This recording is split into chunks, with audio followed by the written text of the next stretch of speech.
और सज्जनों, आज अंडमान और निकोबार की पावन भूमि पर हम उस मशाल को प्रज्वलित करने जा रहे हैं जिसकी लौ को थामे हमारे क्रांतिकारियों ने संघर्षों और क्रांतियों के अंधेरे में जिया। इस माटी में युगों से हमारे वीरों के बलिदान को अपने सीने में सहेज कर रखा है, लेकिन आज रात ये आसमान भी एक महान दूरदर्शी महानायक की अमर गाथा गाएगा। आकाश की ओर उठते ये ड्रोन आधुनिक भारत के कौशल स्वप्न की साक्षात सिद्धि है। अंडमान के इस पहले भव्य ड्रोन शो के माध्यम से हम नमन करते हैं उस युगांतकारी वीर को जिसने अपनी होमदार से सोए हुए राष्ट्र को जगाया और आजाद हिंद फौज के संकल्प से दुनिया के बड़े साम्राज्य को चुनौती दी। हमारे प्रिय नेताजी सुभाष चंद्र बोस। आज इतिहास अपनी धूल झाड़कर उठ खड़ा हुआ है ताकि आसमान के कैनवस पर नेताजी के अजय पराक्रम की दास्तान को रोशनी के अक्षरों में पिरो सके।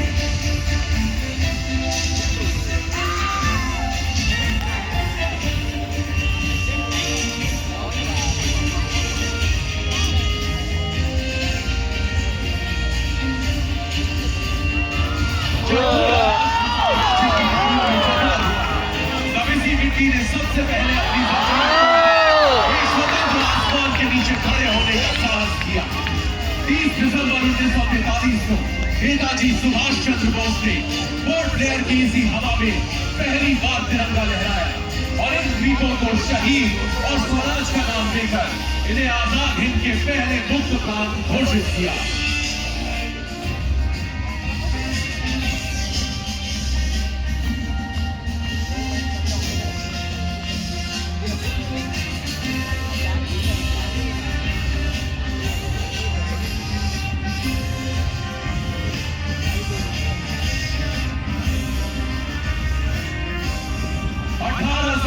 की गूंजों को अपने भीतर महसूस कीजिए जब एवरग्रीन की इस मिट्टी ने पहली बार प्रतिरोध का गौरव चखा।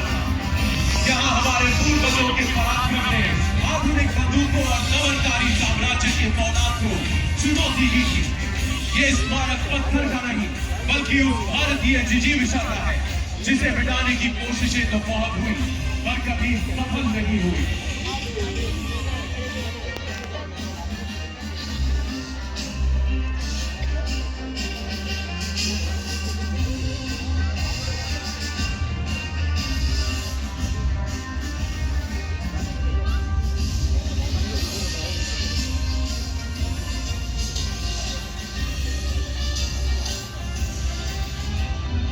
कलम की एक लकीर भी क्रांति की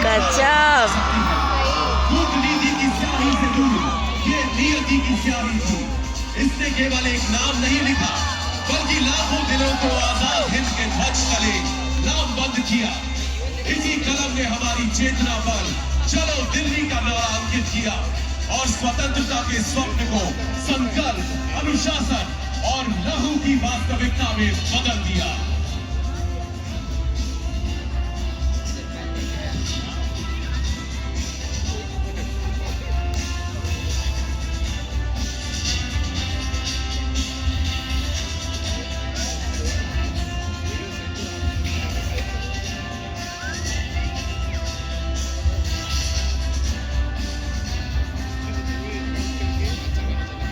इन लकीरों के उतार चढ़ाव में विद्रोह की धड़कन है, एक ऐसा संकल्प जो रक्त से लिखा गया और मातृभूमि के लिए निभाया गया। हस्ताक्षर की हर लहर महानायक के अधिकार को दर्शाती है जिसने दुनिया को बता दिया कि भारत की संप्रभुता कोई खैरात नहीं बल्कि हमारा जन्मसिद्ध अधिकार है।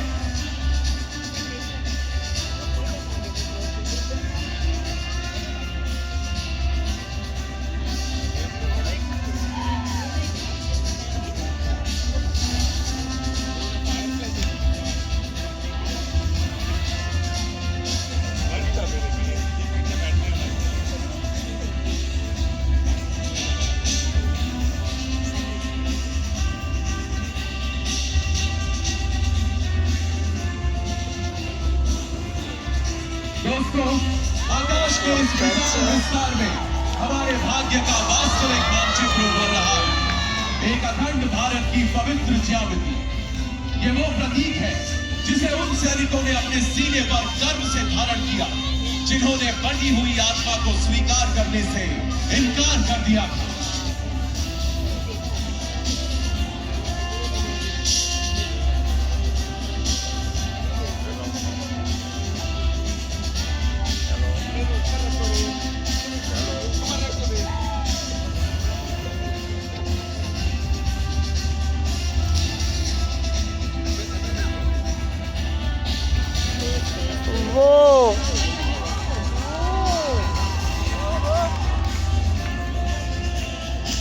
हमारे प्रिय नेता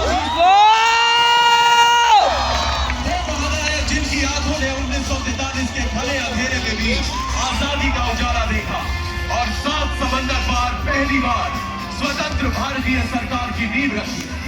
आज हमें यह एहसास होता है कि नेताजी का असली स्मारक ईंट पत्थरों में नहीं, बल्कि हर उस भारतीय के स्वाभिमान में है जो राष्ट्र को सर्वोपरि मानता है।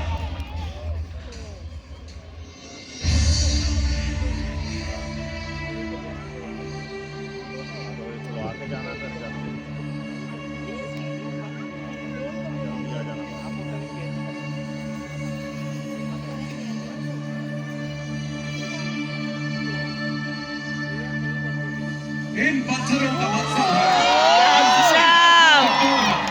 और काले पानी के सन्नाटे में आवाजों को दफन करना।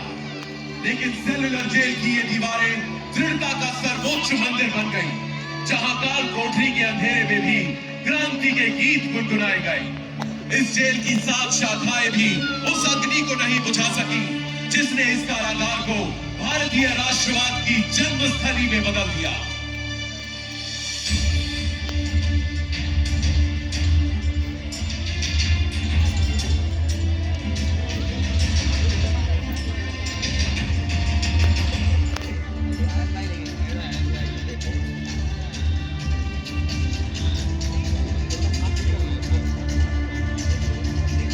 सेल नंबर 52 आज उस अजय चेतना का प्रतीक है, जहां 1857 के प्रथम स्वाधीनता संग्राम को अपना सबसे ओजस्वी इतिहासकार मिला।